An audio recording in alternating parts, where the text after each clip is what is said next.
Doctor Ernesto Álvarez, ¿cómo está? Muy buenas tardes, Aarón. ¿Qué tal? ¿Qué tal? Aquí, Perdón la indignación, doctor, pero así comenzamos en este programa. viendo como todos los peruanos las consecuencias de los errores de los políticos que se supone deberían esforzarse en cambiar la situación en la cual nos encontramos. Pero, sin embargo, ya vemos que, al contrario, la acrecientan y muchas veces en lugar de reconocer los errores, simplemente insisten en ellos y atacan a sus aliados, a los que deberían convocar como aliados. Entonces, es una Doctor, situación sí, muy parecida a la que propició a Pedro Castillo en el poder. claro, es lamentable. Y usted lo advirtió en una entrevista que tuvimos con Expreso, que había un cálculo político por parte de Renovación Popular y si llegaba un izquierdista al poder, ellos iban a ser los responsables. Sí, lamentablemente esto ya se veía venir. Recordemos de que, en primer lugar, muchos ministros, como fue mi caso, no integramos en absoluto la visión política del congresista Gerí, ni tampoco del partido del congresista Gerí, en primer lugar. En segundo lugar, muchos, cuando él obtiene la presidencia de la República, mucha gente, muchos congresistas se intentan subir al carro y muchos le piden, le exigen dádivas, le exigen cupos en los ministerios y él, naturalmente, haciendo uso de la política, él satisface de alguna manera lo posible, pero rechaza lo que es imposible, de forma tal que se la tienen jurada. Mucha gente se la tuvo jurada desde la primera noche. Ahora, eso de que llegó encapuchado a un chifa o a un centro, Para reunirse con empresarios chinos. eso ya sabemos todos, que fue comprado el jefe de seguridad para tener los videos, porque el problema de fondo era entre empresas chinas. O sea, no es que súbitamente nos hayamos convertido en suizos y rechacemos cualquier visita del presidente que no esté convenientemente agendada. O sea, no somos Suiza ni Alemania. Evidentemente sabemos que nuestros presidentes y nuestros ministros y mucha gente tiene reuniones de carácter reservado y no las agenda. ¿Quién hace el escándalo? ¿Quiénes hacen el escándalo y por qué? Obviamente fue un lío de empresas chinas rivales, entre ellas. A ver, usted está diciendo que, o deslizando que Xi Guoyang le pidió algo al presidente y él no aceptó. Eso fue mi hipótesis inicial y la dije con toda transparencia. Pero hoy en día lo que tenemos es de que es un lío entre empresas chinas en la cual José Gerí quedó en la zona de tiro al blanco. O sea, por alguna circunstancia, él quedó como que iba a favorecer los intereses de un grupo de empresas chinas, cosa que no llegó a ser, en contra de los intereses de otras empresas chinas. ¿Cuál fue la contraprestación de las reuniones clandestinas, subrepticias, no registradas de Gerí con los empresarios chinos, con Xi Guoyang, por ejemplo? En este momento en que hay una investigación abierta del Ministerio Público, no se ha encontrado indicio de contraprestación. Por tanto, como cualquier persona, un presidente se puede reunir con diversos tipos de empresarios, pero si no hace una contraprestación ilegal, no hay delito. De igual manera, se levantó la noticia de que Gerí cometía el gran pecado, en un país muy moral como este, el gran pecado de pedir que las personas a las cuales le recomendaban fuesen a su oficina a conversar con él. Eso obviamente es un peligro. O sea, eso personalmente yo recomiendo a todos los políticos no hacerlo porque uno se expone. Pero él lo hizo. ¿Hay alguna denuncia? ¿Hay alguna queja? ¿Algún hostigamiento? ¿Algún acoso? ¿Alguien se ha quejado? ¿Alguien durmió mal después de un operativo o antes de un operativo de madrugada? Nadie. ¿Usted niega que haya habido favorecimientos con contratos en entidades del Estado de gerir a sus allegadas? No. El error que comete es un error grave, pero no es delito, que ningún político debe hacer en el futuro, es reunirse con personas a las cuales le han recomendado y alegremente decirles, a esta hora tenemos operativo, quédate, entrega tus papeles y luego yo te convoco a las 9 de la noche, vamos a un operativo. Y él salía con mucha gente, con policías, con seguridad y con... ¿Y con mujeres también? Mujeres y hombres, 8, 10, 12 asistentes, unos le tomaban apuntes a la gente que se le acercaba, otros recogían papeles, otros tomaban fotos. En total, era un séquito. Y de eso sabe la gente que ha seguido o que ha visto a Gerí en los operativos, están los videos, y en los viajes. En los viajes tenía 5, 6, 8 muchachos, hombres y mujeres, que recogían los obsequios humildes que la gente le hacía al presidente, o que tomaba apuntes, o que recogía lo que se llama los pedidos que le hacían en cada uno de los sitios.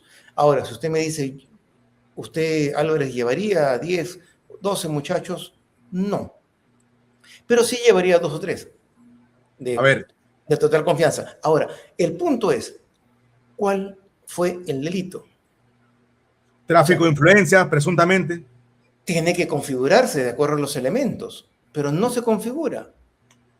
O sea, hemos desperdiciado la oportunidad de tener un presidente ya limitado por el escándalo.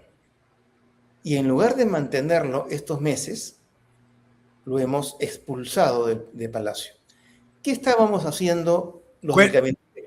Quiero que la gente entienda eso. Somos 167, 170 ya conectados. Quiero que usted nos cuente qué es lo que estaba haciendo para las relaciones en torno a las relaciones con Estados Unidos y ya alejarnos de estos chinos, ¿no?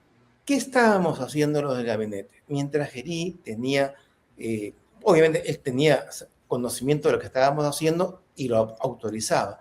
Pues mientras Gerí luchaba como político por conservar el alto puntaje que había obtenido gracias a los gestos políticos iniciales, el canciller lo que estaba haciendo es encaminar al Perú para aprovechar el acercamiento de Estados Unidos con América Latina.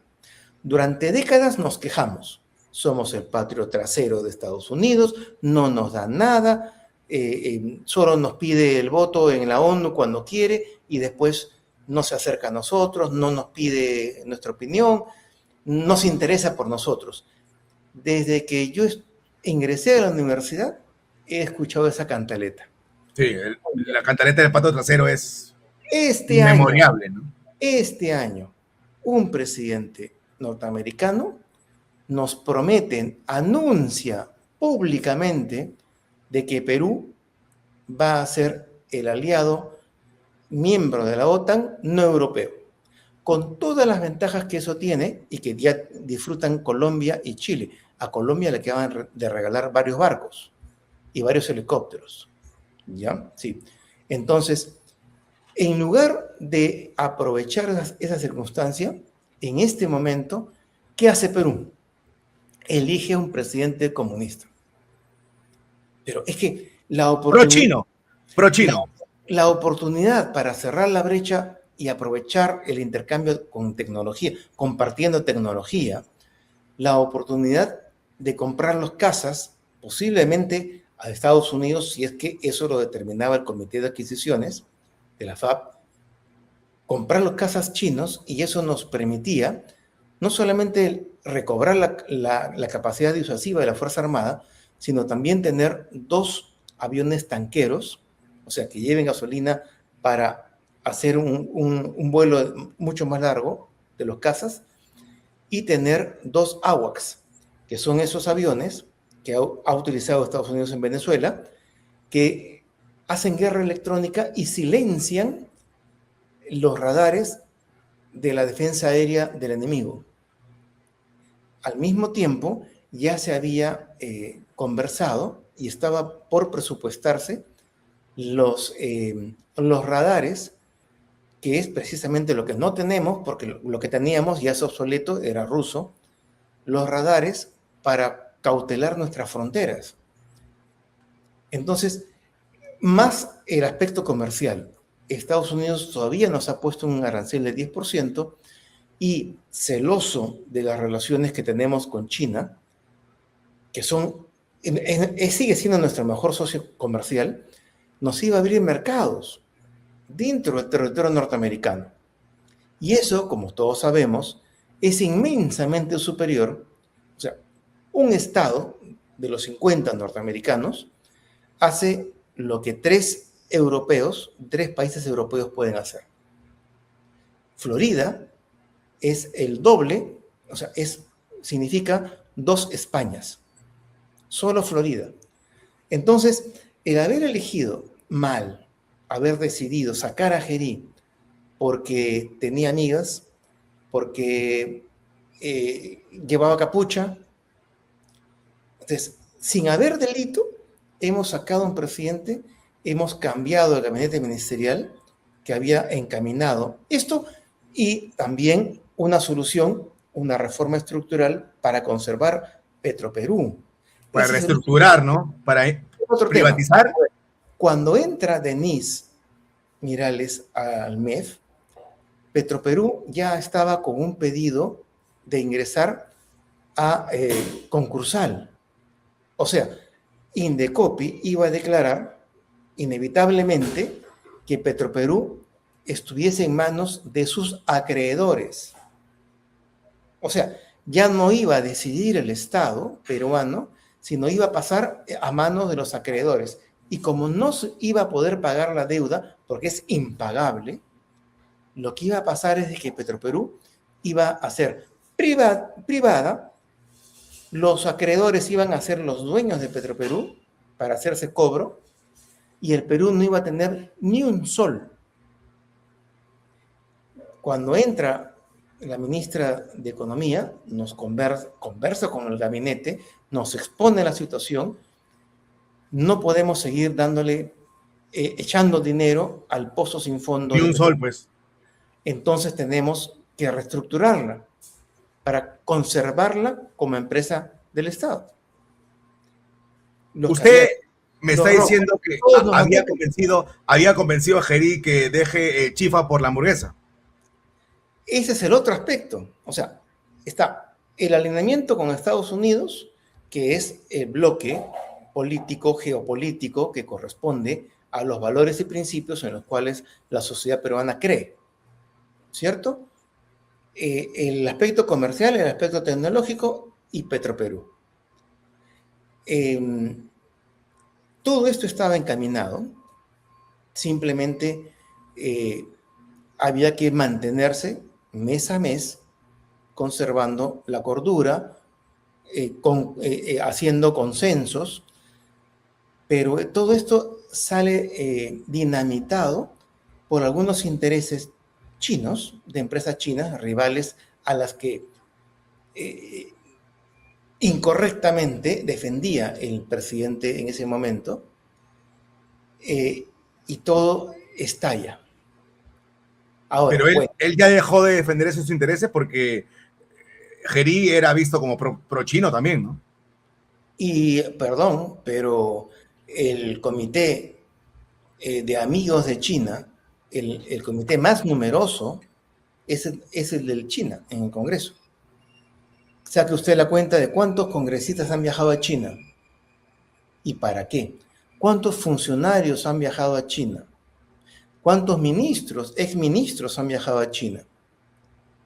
¿Cuántos académicos, cuántos investigadores han viajado 1, 2, 3, 4 veces con todo pagado a China? ¿Eso es gratis? Usted no, porque ni siquiera hay empresas privadas, ¿no? Son usted empresas... y yo ya sabemos perfectamente que en la vida nada es gratis. Esas empresas dependen del Estado, es una dictadura, ¿no? El capitalismo chino es un capitalismo de Estado, para bien o para mal, y debemos conservarlo como principal socio comercial. O sea, con China no nos debemos pelear en ningún momento, pero corresponde a otra esfera. Es Pero otro debe espacio. seguirse a nuestras reglas porque el puerto de Chancay debe ser fiscalizado por Ocitrán, ¿no? Eh, Convendría hacer una investigación, porque ese contrato inicial con con Volcan y con Costco ha sufrido una gran cantidad de adendas. ¿Quiénes han ido firmando esas adendas? ¿Quiénes han ido cediendo y sometiéndose? Y claro, sacrificando la soberanía peruana hasta el punto en que un juez, de una manera también sujeta a investigación, declara de que Ocitrán no puede supervisar un puerto peruano. ¿Le hemos vendido el territorio a China? ¿Le hemos alquilado el territorio a China? ¿Nos ha pagado? ¿Le hemos dado en uso? ¿Es una cesión? No, No, no es una cesión. no. Hemos establecido una alianza estratégica militar con China, como España con Estados Unidos, y le ha dado Rota, la base de Rota. No. No. ¿Cuál es la relación? ¿Quiénes son los peruanos que han firmado eso de manera reiterada, gobierno tras gobierno? Tienen que rendir cuentas, pero claro, si elegimos a un comunista o si en abril pasan a la segunda vuelta dos o un socialista, nunca vamos a descubrir quién ha vendido realmente al Perú. La izquierda tiene su relato cotidiano, década tras década. La derecha vende al Perú. Muy bien. ¿Quiénes han vendido Chancay a China? ¿Quiénes están dispuestos a vender al Perú, no solamente a China, sino a cualquier postor que se acerque, toque la puerta y pague el peaje? Tenemos que ya tomar riendas en el asunto, porque si no vamos a perder nuestro país. Ya estamos otra vez al punto. Ya se había dicho que lo de Castillo había sido un accidente, un error, algo anecdótico en la historia del Perú. Pero hemos No, vuelto lo mismo. ya sabemos que en cualquier momento la derecha se divide, la derecha se insulta, alguien entiende de que insultando a los potenciales aliados es de que va a tener más votos, más porcentaje, y todo regresa al punto original. El Perú al borde del abismo nuevamente. Recordemos que por un error de Castillo, por un error de cálculo, es que da un golpe de Estado sin tener asegurado a los generales. ¿Qué pasa? ¿Qué va a pasar la próxima vez si es que tenemos la mala suerte de que uno o dos generales se dejan comprar? ¿Cuáles son Venezuela. los peligros? Hay que conversar sobre los peligros de tener a José María Balcázar en la presidencia. ¿Puede meter mano en las elecciones? Una cosa que me ha causado siempre mucha gracia es cuando decían, no, hay que vacar o censurar a Gerí, porque en realidad no hay forma en que el Ejecutivo tenga algún impacto en las elecciones. ¿Acaso cuentan las actas? Eso, yo le he dicho en expreso, es un desconocimiento, una malicia o una inocencia. Porque basta, o sea, en un país multipartidario, donde hay 35 o 36 candidatos a la presidencia, donde las diferencias van a ser muy, muy, muy delicadas. Si en la anterior elección se decidió por 40.000, 60.000 votos, el pase de la segunda vuelta, la diferencia en la segunda, en este momento basta 20.000, 30.000 votos para definir quién pasa a la segunda vuelta. Un solo programa social dirigido hacia un candidato puede tener los 30.000 o 40.000 votos necesarios. Un solo programa social. Y hay más de 100 programas sociales, cada uno con presupuestos millonarios, a cargo del ministro y del director del programa.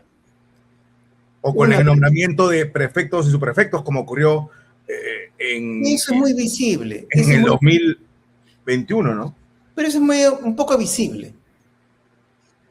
Imaginemos solamente que el interesado entrega 2, 3 programas sociales millonarios a personas vinculadas con el posible candidato al que se quiere beneficiar.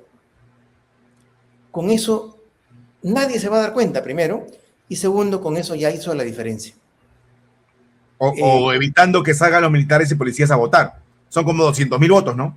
O manejando, manipulando las actas y los votos que van a venir del extranjero.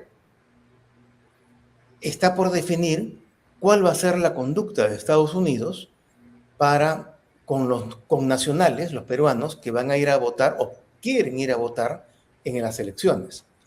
¿Va a estar migraciones? ¿Va a estar la policía de migraciones o no? De eso se conversó con el embajador. Fue uno de los temas. Se le pidió que de alguna manera se anunciara que se iba a respetar las elecciones del Perú en cada uno de los consulados de Perú en Estados Unidos, porque la mayor parte de ciudadanos peruanos en el extranjero están en Estados Unidos, y Estados Unidos está en un problema social por el tema de prácticamente la repatriación, la expulsión de extranjeros ilegales. Entonces, es un problema grave para las elecciones. Pero como yo le digo, basta con 1 o 2 programas sociales para influir decididamente en las elecciones, en el resultado. Y le hago una pregunta.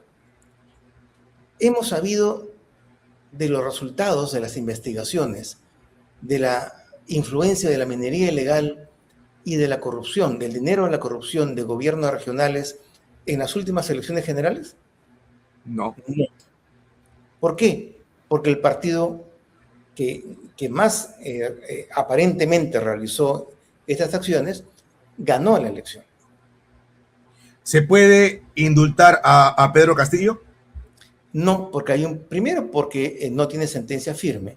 Segundo, porque hay un procedimiento establecido a cargo de funcionarios del Ministerio de Justicia, funcionarios que yo he comprobado son, como otros en otros ministerios, son sumamente honestos y comprometidos con el servicio al Estado. Entonces, confío en que esto no se va a producir, mucho menos en contra de un reglamento que ya está vigente. Pero sí se le puede tranquilamente otorgar el salvoconducto a Betty Chávez para que se largue a México. Por supuesto, prácticamente para la próxima semana apenas exista un canciller. El problema no es ese es el tema morbo. Castillo, veo ahora en los chats que la gente polemiza y se escandaliza de Castillo fuera de la prisión. Ese no es el problema. El problema es que ahora sí peligran las elecciones. El problema es de que después de 50 años que Estados Unidos decide mirar a América Latina y quiere favorecer, públicamente lo dice, al Perú, el Perú elige un comunista. Y está al borde. Nos encanta dispararnos a los pies, ¿no? Es que el suicidio colectivo es habitual en algunas especies de animales. Entre esas especies, al parecer, estamos los peruanos.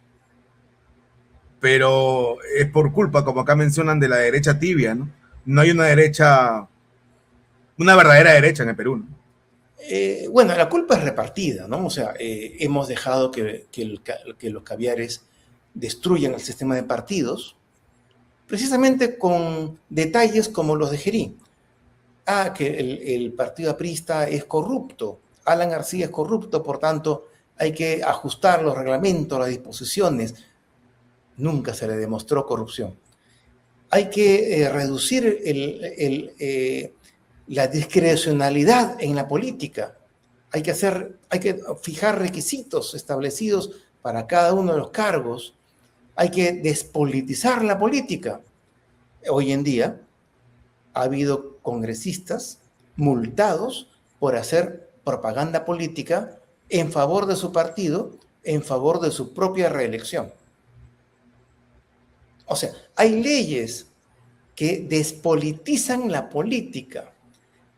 Y por supuesto, no hemos podido, a pesar de que hubo un partido que invocó en 1000 formas, casi implorando que los partidos democráticos tengamos una sola candidatura, deponiendo egoísmos, nadie le hizo caso.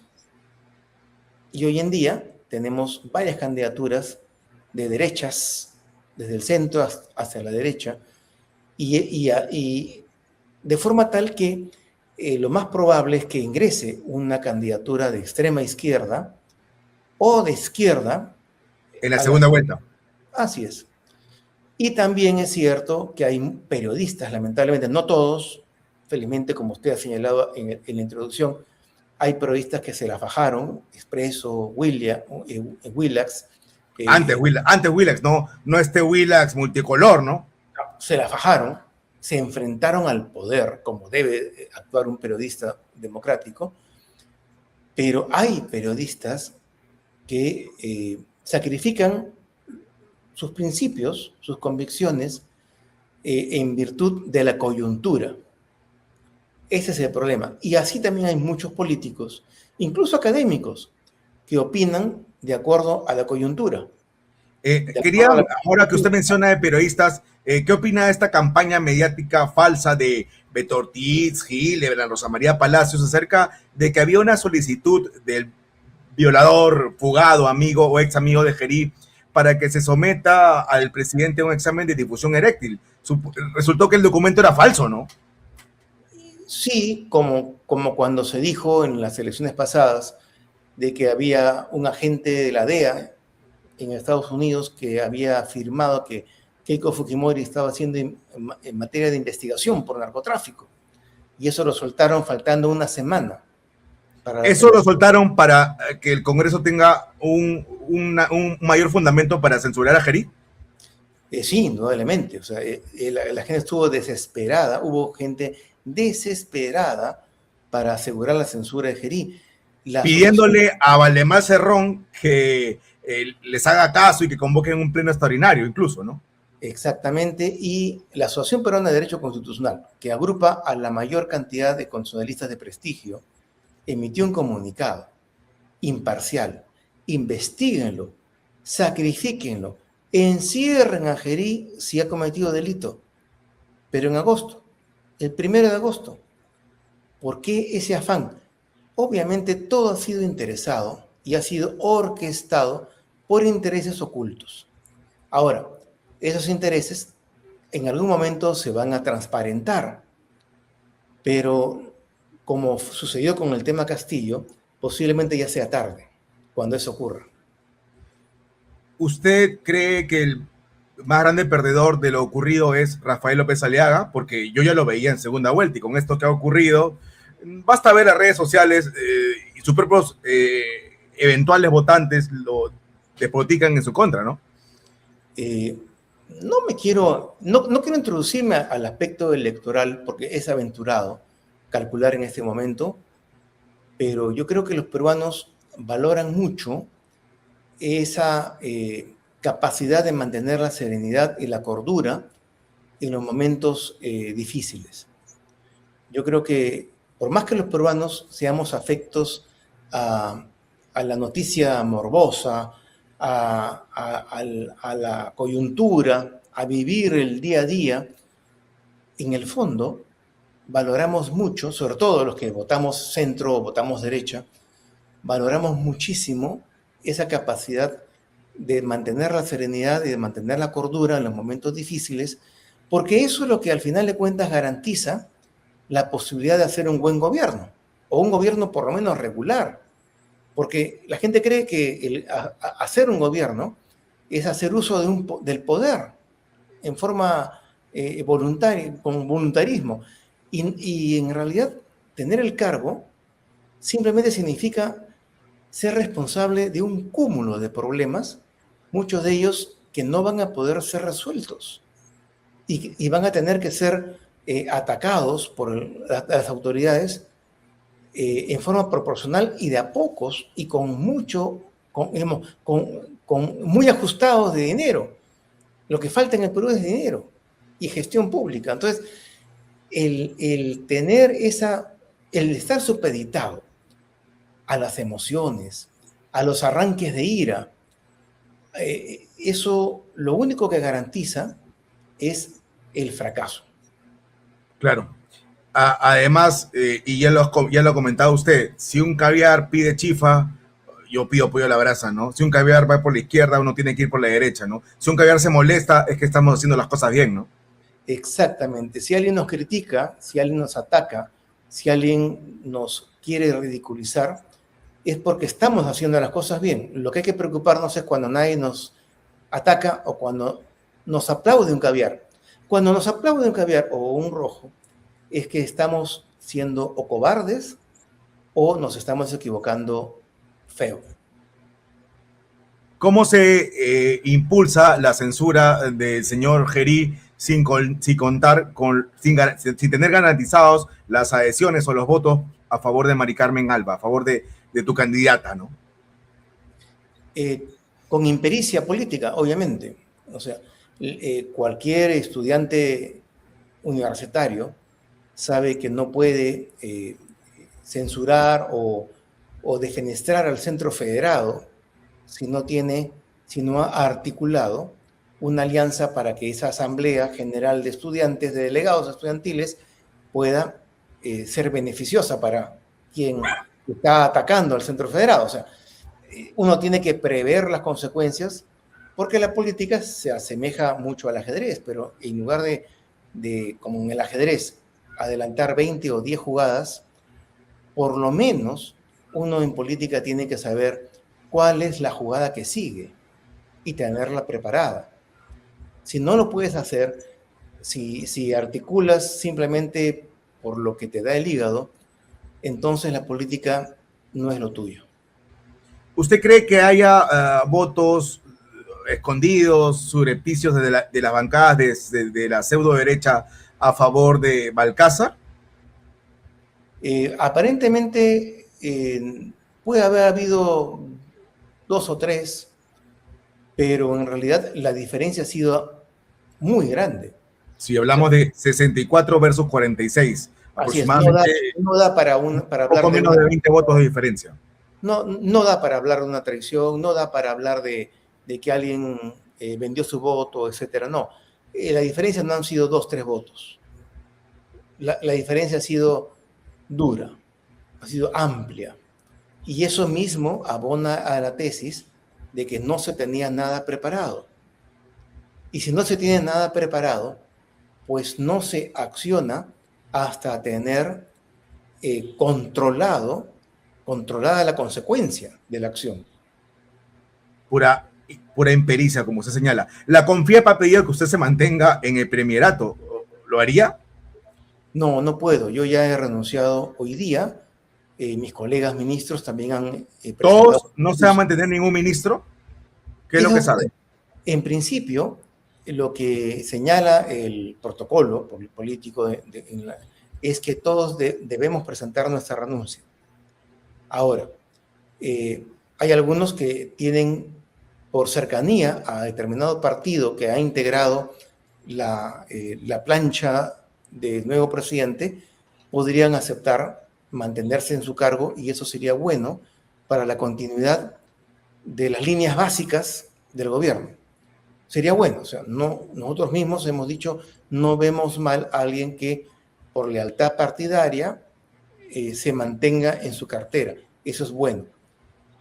Pero obviamente, al parecer, no es el caso, definitivamente el mío, porque no tengo ninguna afinidad con los socialistas ni con los comunistas, tampoco, hasta donde yo sé, del canciller Hugo de Sela, que es uno de los diplomáticos más prestigiosos en el Perú hoy en día, ni tampoco por Denise Mirales, de que ha hecho una impecable gestión. La ministra de Economía.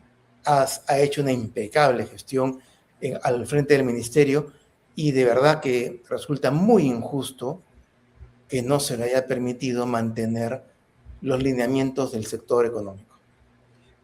en su discurso tras haber jurado al cargo, que por cierto no cantó el himno, este señor Balcázar dijo que iba a reunirse con el presidente del BCR, Julio Velarde, porque había una deuda social para los maestros. ¿Acaso quiere agarrarlo las reservas?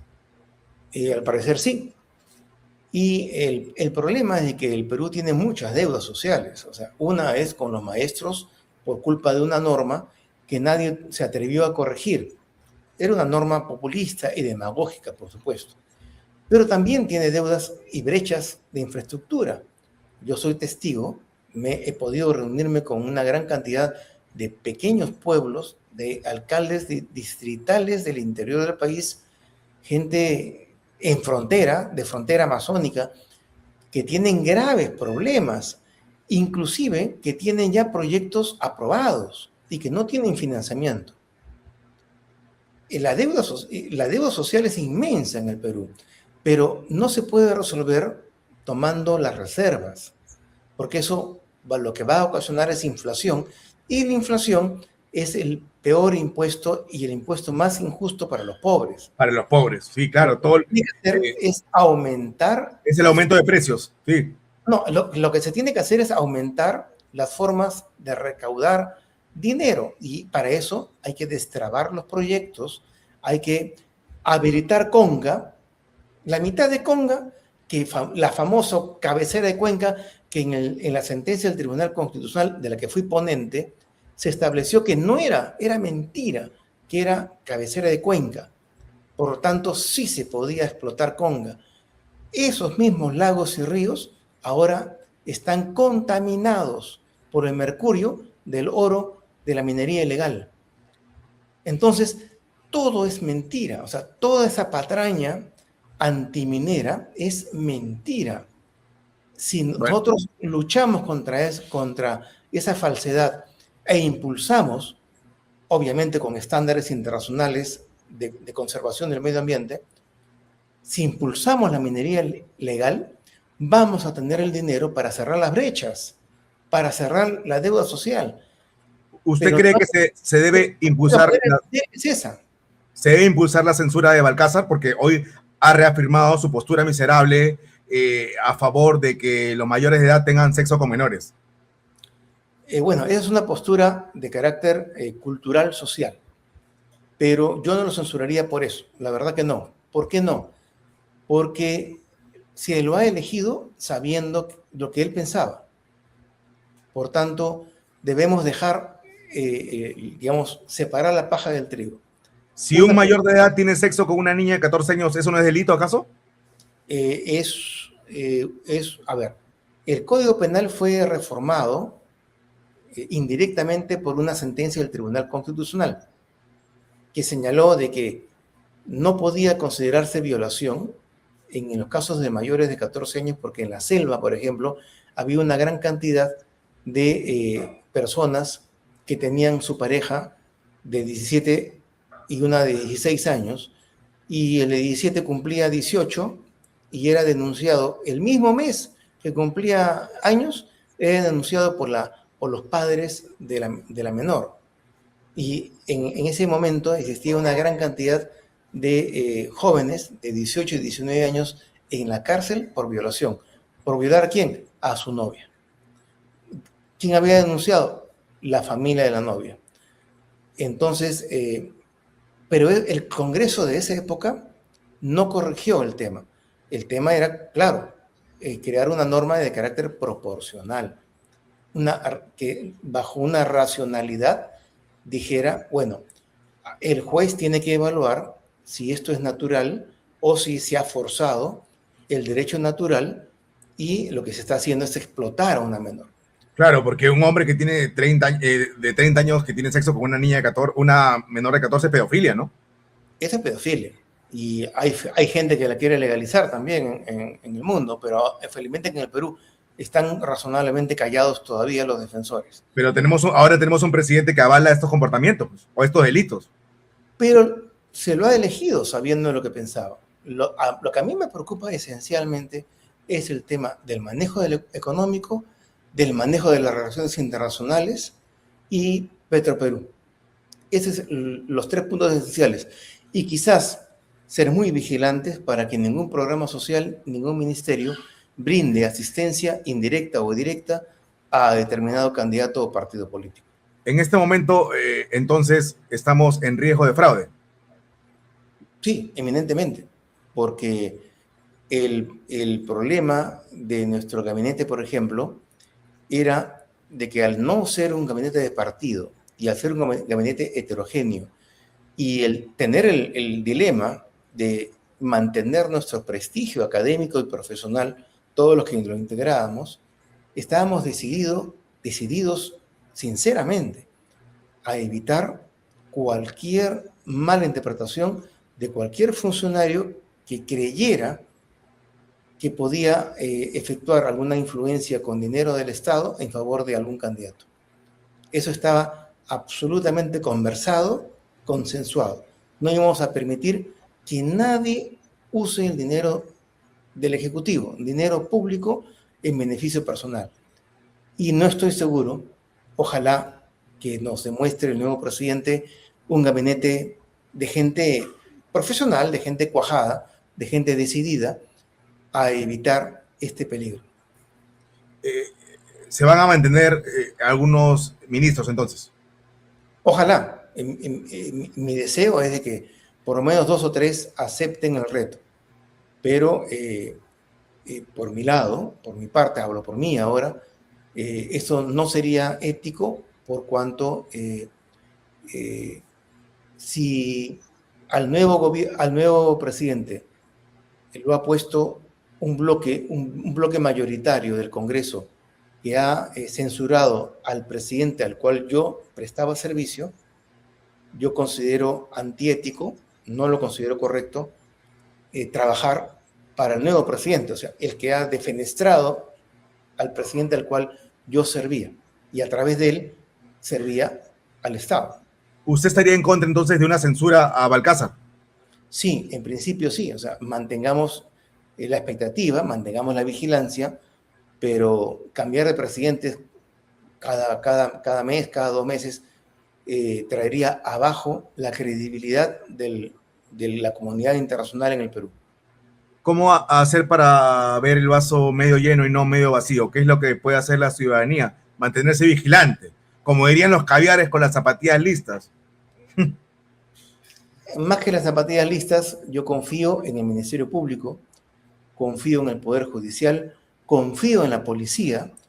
El general Arriola ha sido condecorado, estos días ha sido condecorado, posiblemente con la condecoración que más valore él.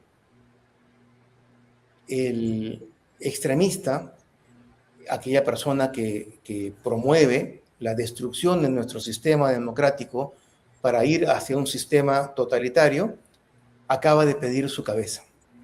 Cerrón, sí, claro. Y eso un policía como Arriola lo debe valorar y le debe agradecer a Cerrón. Es difícil. ¿Por qué no se capturó a Cerrón durante el mandato de Gerí? Estoy convencido que está fuera del país. Sí. Es imposible que los buenos policías que han buscado a Cerrón no lo hayan podido encontrar. La única respuesta es de que está fuera del país, pero claro, con este gobierno lo más probable es que ya se acerque, ingrese nuevamente al país y busque alguna solución jurídica apelando a la debilidad de algunos jueces, que siempre hay, siempre los va a haber. Preguntan bien acá, ¿Arriola tiene riesgo de ser sacado? Sí, ¿no? Sí, por supuesto, claro que sí. Pero, por decisión del presidente, ¿no? Simplemente, ¿no? Claro, pero no habría manera más honrosa de pasar al retiro que esa. Que te saque un comunista. Que te saque un comunista, a pedido del más comunista de todos los políticos. Mayor condecoración que esa no existe. Pero el comunista, más comunista de todos los políticos, demostró que es más político que esta pseudo derecha, ¿no? Que sabe hacer mejor política, ¿no? Ha sido formado en Cuba. O sea, yo no creo que sea tan neurocirujano.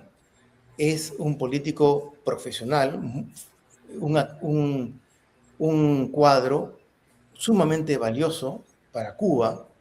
Dicho sea de paso, seguramente regresa el embajador cubano que Perú expulsó, pero es una persona sumamente inteligente y yo, la verdad, yo la aprecio como político responsable, capaz, eficiente, al servicio de su ideología. O sea, ojalá tuviésemos 2 o 3 errores en la derecha. Fuerte lo que dice. ¿Por qué? Porque es consecuente con lo que dice y lo que hace. Es consecuente.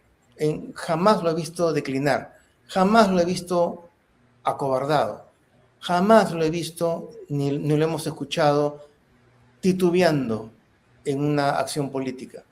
Él sabe perfectamente lo que hace, cómo lo hace y cuándo lo hace. Por lo pronto, siempre estuvo en la mesa directiva, ¿no? Perú Libre. Porque exactamente, supo abordar. Y ahora va a estar en el gabinete, va a tomar decisiones fundamentales, esenciales, no las coyunturales, no las de adorno, las marginales. Él sabe perfectamente dónde debe atacar, qué cosas, qué espacios debe tomar, y por eso mismo, yo sinceramente lo aprecio como político. Me encantaría algún día tener una conversación, tomarnos un café con él, por ejemplo. Claro, a pesar de que discrepe en todo, ¿no? Por supuesto, pero es que es una persona admirable, es una persona que sabe lo que hace, sabe para qué existe. Claro, es que claro, te dice lo que va a hacer. Los comunistas te dicen lo que van a hacer, en cambio los caviares te clavan un puñal por la espalda, ¿no? Bueno, es que ellos en realidad pueden vender su alma por un par de consultorías. Sin importar si es gobierno de derecha, izquierda, de centro, ¿no?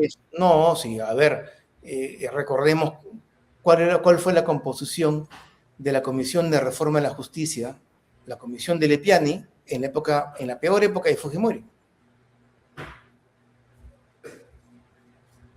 Claro. Muchas gracias, señor Ernesto Lara Miranda, por la entrevista. Por la colaboración, Aarón. Muchos éxitos. Chao, Abrazos. chao. Ok, amigos, esta fue la edición del jueves de su programa Sin Miedo por Libertando Perú.